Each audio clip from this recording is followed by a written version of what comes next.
Em nome do Pai, do Filho e do Espírito Santo. Amém. Amém. Vinde, Espírito Santo, enchei os corações dos vossos fiéis e acendei neles o fogo do vosso amor. Enviai, Senhor, o vosso Espírito, e tudo será criado, e renovareis a face da terra. Oremos. Ó Deus, que instruísse os corações dos vossos fiéis com a luz do Espírito Santo, fazer que apreciemos retamente todas as coisas segundo o mesmo Espírito, e gozemos sempre da sua consolação. Por Cristo, Senhor nosso. Amém. Olá a todos vocês que estão nos assistindo, né? Nós estamos na 9ª aula, né? Do nosso Caminho de Santidade no Matrimônio, o curso, né, de Caminho de Santidade no Matrimônio. Você que não nos conhece, meu nome é Andréia, aqui é meu esposo Leonardo, nós somos da comunidade Canção Nova e estamos aqui percorrendo um caminho, trilhando, né, o caminho de santidade no matrimônio, né? Nós não queremos dizer que somos santos, estamos aqui ensinando vocês esse caminho de santidade. Pelo contrário, né? Estamos nesse caminho, nessa caminhada, né? Estudando, buscando pensamentos dos santos, né? Nos aprofundando um pouquinho, né? E quem sabe um pouco mais lá na frente, para que a gente possa cada vez mais seguir aquilo que é a vontade de Deus. Porque o que é a vontade de Deus? Que sejamos santos. O que é a vontade de Deus enquanto casal? Que sejamos santos, famílias santas. Esse é o desejo de Deus.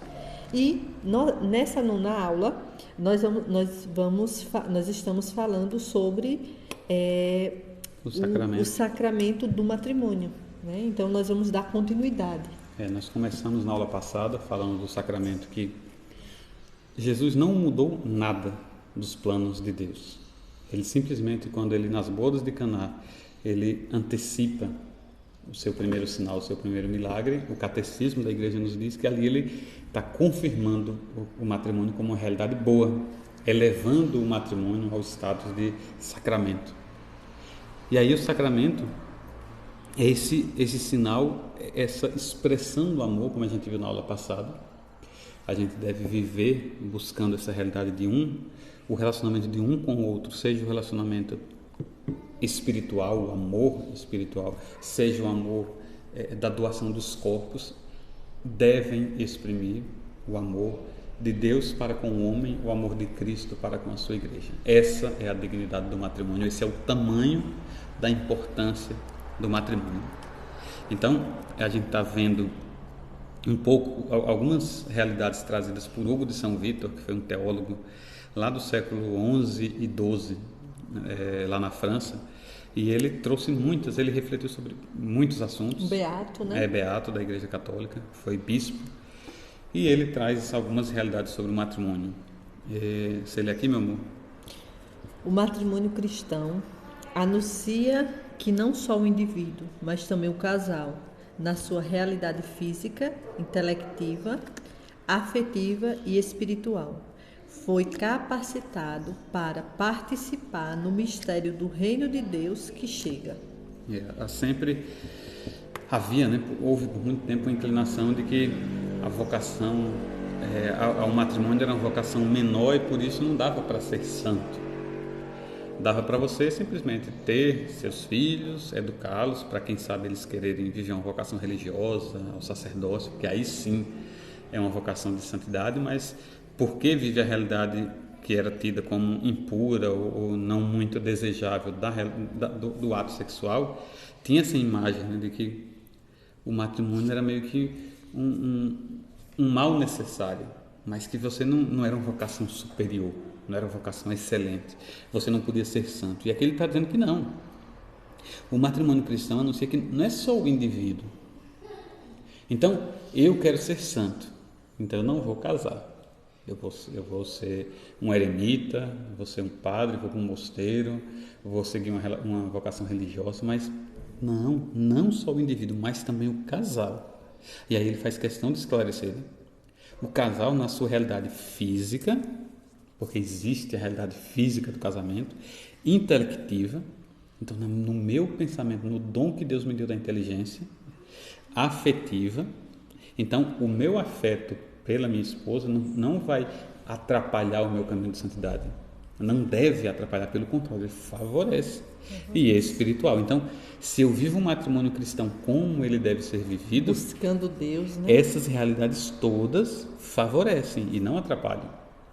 Então, a minha entrega do meu corpo a Andréa, essa realidade física, ela contribui, como a Andréa falou na aula passada, que o padre Léo falava muito, né? Que muitos esposos queriam se afastar, evitar, não, porque o sexo, não, a gente está num tempo de oração. Dentro do casamento, a relação sexual é uma oração, é uma oferta. Então, realidade física, realidade intelectiva, realidade afetiva. Ah, não, eu tenho que me desapegar de Andréa porque eu sou muito de Deus. Então, eu não vou nem tocar nela, não vou me aproximar. Não, eu realmente tenho que me desapegar porque meu único apego é Cristo. Mas por que meu único apego é Cristo e a minha vocação é um matrimônio? Eu preciso enxergar Cristo em Andréa e entregar a minha vida por ela. Então, essas duas realidades, principalmente, né, física e afetiva, que dizem respeito muito ao relacionamento do casal, não nos afastam de Deus. Quanto mais eu sou unido à minha esposa, mais eu me uno a Deus. Se eu coloco Deus no seu devido lugar, que é no centro de todas as coisas, é Ele que dá sentido. É a intimidade com Deus que dá sentido. Né? Sim. O matrimônio, ele nos leva, né? Nos ajuda a chegar ao céu, né? Eu digo sempre que Leonardo, ele me ajuda muito a trilhar o meu caminho de santidade. Quantas coisas acontecem no meu dia a dia e é ele que me dá, ele é essa ajuda, né? Inclusive, eu também sou essa ajuda na vida dele. É um que vai apoiando o outro dentro de todos esses aspectos, né, que falamos. O aspecto físico, o intelectual, o afetivo e o espiritual, né? Casal precisa um ajudar o outro a rezar o terço, a ir à missa, a se confessar, a viver as práticas de piedade. Nós precisamos um ajudar o outro, não é cada um ficar no seu canto, eu vou fazer minhas orações e você que cuida aí da sua vida espiritual.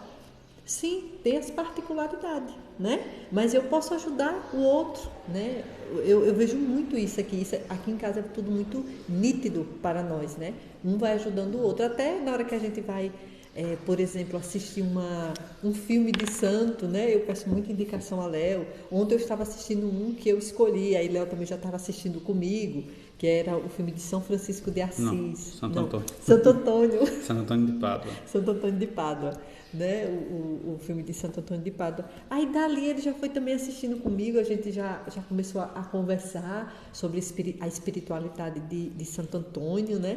E olha, um ajudando o outro, né? A questão afetiva, um cuidar do outro, né? Eu ser delicada com meu esposo é santidade. Muitas vezes eu tenho, quem sabe, um monstro dentro de mim, uma estupidez dentro de mim, mas eu quero ser santa. Eu tenho que ser santo para chegar ao céu. Então eu vou fazer o quê? Eu vou tratar melhor o meu esposo, melhor a minha família, né? Melhor os meus filhos, trazendo para dentro de mim a imagem de Nossa Senhora, né? A imagem de uma mulher mais delicada, cuidadosa, né? Então, veja, nós cuidando do nosso matrimônio, nosso matrimônio precisa ser santo, certo? Então, nós também precisamos gerar filhos santos. Olha que lindo isso, né? Casal santo gera filhos santos. Então, o matrimônio, né, ele tem essa beleza, né, de também gerar filhos santos. Gente, meus irmãos, não é pouca coisa não. Eu preciso me preocupar com isso, né? Eu preciso me preocupar que meu casamento precisa ser santo para eu poder gerar filhos santos. Nós temos aí, né? Dois grandes santos, inclusive eu estou aqui com esse livro aqui, olha, para divulgar para vocês, Matrimônios Santos, né? Então nós temos aí Luís e Zélia, né? Os pais de Santa Teresinha. São Luís e Santa Zélia. Que lindo você trilhar o caminho da história daquele casal, né? Que não foi só Santa Teresinha. Nossa, é lindo. Você vê que tem também filhos que seguiram os passos do matrimônio, né? Para gerar também filhos santos lá dentro daquela família, para viver a santidade no matrimônio, né? Tanto que quando eles vão fazendo, quando a gente vai observando os relatos, né, eles vão falando sobre essa beleza que era aquela família, a beleza que era a forma como os dois se tratavam, como eles viviam a parte física, né, o servir, o trabalhar, a entrega, uma vida entregue, né, ao serviço, manual, né, cada um nas formas que a gente vai trabalhando na vida, né? Limpando casa, cuidando, tal, etc. Mas também na entrega ao outro. A parte espiritual, né? Como a gente falou, que é o que? Vida de oração. Meu casamento ele não se sustenta sem vida de oração. Essa precisa ser a principal parte da minha vida, né? Caminho de santidade no matrimônio. Eu preciso ter Deus como centro da minha vida, como o Leonardo falou. A parte intelectual, eu preciso buscar as coisas. Isso aqui que nós estamos fazendo é a parte intelectual, né? Vocês nos ouvindo é a parte intelectual. A gente ouvir um pastor na igreja é a parte intelectual, né? O que o padre está ali falando para nós, né? Levar isso a sério, levar para a nossa vida, para a nossa cabeça, né? Para que o Espírito Santo possa nos iluminar. Como é que nós somos iluminados? Através dessas buscas que a gente vai entrando, né? E o Espírito Santo ilumina nossa mente, né, para o entendimento. Mas eu preciso buscar. A parte afetiva é o quê? Cuidar do outro, zelar pelo outro, né? Eu falei de uma fraqueza, por exemplo, quando eu falei na parte afetiva, que eu possa ter. Se é uma mulher ignorante, uma mulher nada delicada, estúpida, que grita demais, que fica escandalizando as coisas, que quem sabe até não ouve o outro, né? Eu preciso trabalhar isso dentro de mim. Buscar em Deus, Senhor, o que está acontecendo comigo que eu estou tendo esse comportamento, né? Não buscar justificativa, meu irmão. A gente, né? Eu falo mesmo começando por mim. Não busque justificativa, mas busque uma solução diante de Deus, até do próprio esposo. O esposo da gente, ele é uma luz de Deus, né? Às vezes está ali falando, Andréia, eu estou vendo que você está gritando muito. Peraí, será que realmente eu preciso investigar, eu preciso duvidar disso? Para quê? Para que eu possa ser uma mulher melhor para os meus e melhor para Deus, né? Que é purificar a minha alma. Sim. Então, dentro dessa realidade do matrimônio, qual é o fim último? O que é que a gente encontra assim? Mas como é que é possível viver de maneira santa? Como é que é o que a gente volta ao que o Hugo de São Vítor, ao que a nossa igreja ensina? O sacramento do matrimônio, ele é uma expressão do amor de Deus. O sacramento do matrimônio é uma expressão do amor de Deus por nós. Ou, para usar outra imagem, ele deve ser uma expressão do amor de Cristo pela igreja, a sua esposa. Então, o catecismo nos ensina, lá no número 1615, ele traz aquela frase de Jesus, né? Quem quiser ser meu discípulo, renuncie a si mesmo, tome a sua cruz e me siga. Então, o catecismo, quando vai falar do matrimônio, ele diz o quê? É seguindo a Cristo, renunciando a si mesmos e tomando cada um sua cruz, que os esposos poderão compreender o sentido original do casamento e vivê-lo com a ajuda de Cristo. Esta graça do matrimônio cristão é um fruto da cruz de Cristo, fonte de toda a vida cristã. Olha que profundo. Então é quando a gente segue Cristo, renunciando a si mesmos e tomando cada um de nós a sua cruz, que a gente pode compreender o sentido original do matrimônio e vivê-lo com a ajuda de Cristo. E aí essa imagem belíssima, essa graça do matrimônio cristão é um fruto. Aí a gente pensa em Adão e Eva. Adão e Eva, por meio deles, que colheram o fruto da árvore proibida, por meio desse ato de desobediência, o pecado entrou no mundo. Então, por meio de uma árvore, o fruto do pecado foi colhido. Da mesma maneira, por meio da árvore que é a cruz, bendita árvore, bendito lenho da cruz, nós podemos colher o fruto da santidade, da redenção. Então sempre pense nisso. Às vezes o seu casamento hoje está mais mergulhado, ele está colhendo mais frutos da árvore proibida, ou seja, está colhendo mais frutos de pecado, pela traição, pela mentira, pela desobediência, pela arrogância, pelo orgulho, pelo ciúme, pela vaidade, pelas mentiras, inveja e tantas outras realidades. Sim. Mas esta graça do matrimônio cristão é um fruto da cruz de Cristo, fonte de toda a vida cristã. Então, todo casamento precisa ter o seu momento de cruz, de olhar para a cruz. A gente só encontra o sentido do matrimônio cristão colhendo isso da cruz. Por isso que a gente precisa ter uma experiência profunda de cruz. E não é ter esse pânico que nós temos do sofrimento. Meu Deus, como é difícil compreender, André, é tão difícil. Eu não aguento mais, é melhor separar. Ah não, Leonardo, me dá muita dor de cabeça. Tem que separar. A gente tem pânico hoje do sofrimento. E a cruz é sofrimento. Jesus abraçou a sua cruz. Jesus abraçou a sua cruz. E porque ele decidiu abraçar a cruz, nós somos salvos. Eu preciso olhar para André, olhar para o meu casamento, olhar para as cruzes que acompanham esse casamento e dizer: não, o fruto que eu vou colher passa por esse sofrimento. O fruto que eu vou colher vem da cruz de Cristo. Então, eu não vou fugir do sofrimento.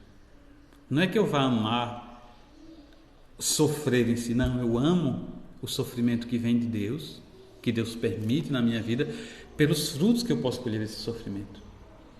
Então é porque eu sei o valor do matrimônio que eu suporto muitas vezes algum sofrimento, e a partir desse sofrimento Deus vai me ajudando no meu processo de conversão.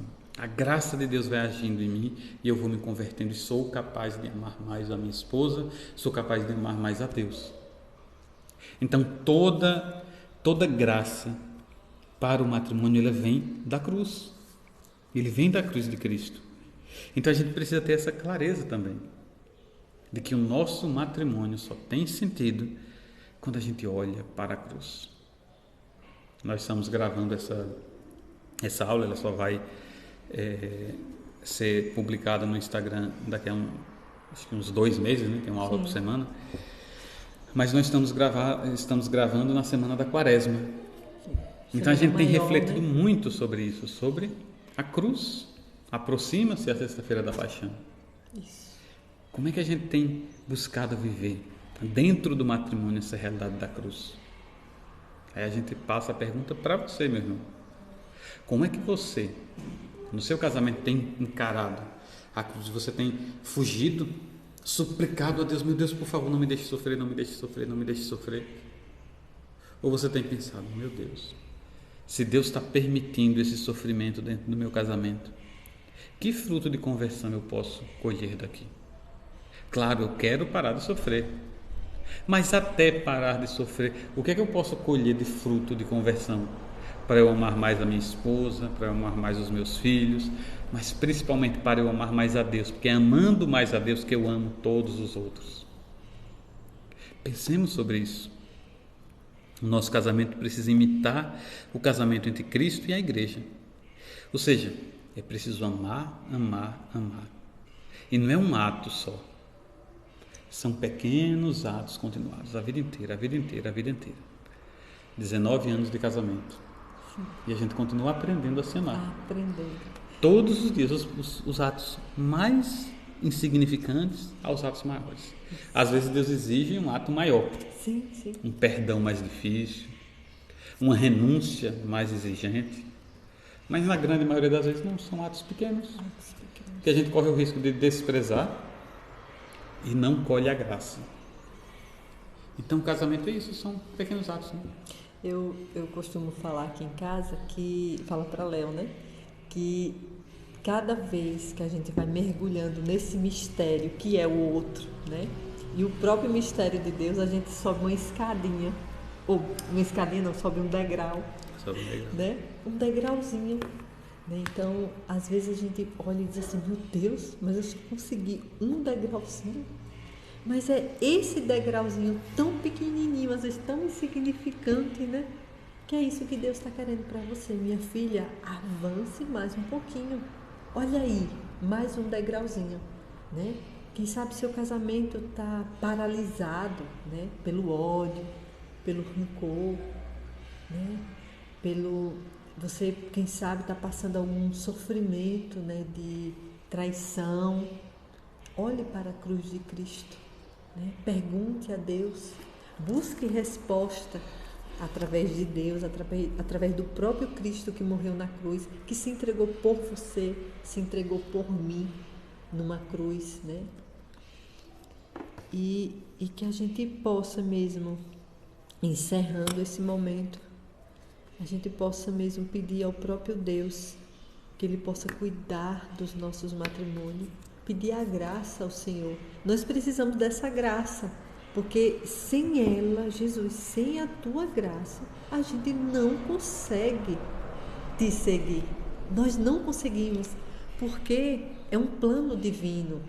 Tudo que a gente está falando aqui, volta e meia a gente fala na parte humana, mas a parte mais complexa é o plano divino, né? E para que a gente entenda o plano divino, o plano de Deus, eu preciso me abrir a Deus.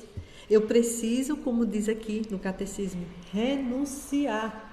Não é apontar o dedo para o outro. Ah, porque você me machucou. Não, é renunciar a mim mesma. E como é doído, como é sofrido renunciar a mim mesma. Eu reconhecer que eu sou fraca. Eu reconhecer que eu tenho meus defeitos. Eu reconhecer em mim as minhas misérias, mas somente pela graça de Deus é que eu vou reconhecer para poder ter esse olhar espiritual sobre a situação que cada um de nós passamos, né? Cada um tem sua própria cruz. Eu tenho a minha, Leonardo tem a dele, né? Você tem a sua. Então é pedir a graça ao Senhor, um olhar espiritual sobre essa cruz que você precisa carregar, renunciando a si mesmo. Amém. E semana que vem, na próxima aula, a gente deve terminar esse primeiro bloco. A gente vai falar sobre pecado e recorrer ao auxílio de São José. Sim. Então é isso. Até a próxima aula, se Deus quiser. Deus abençoe você. Fique com Deus.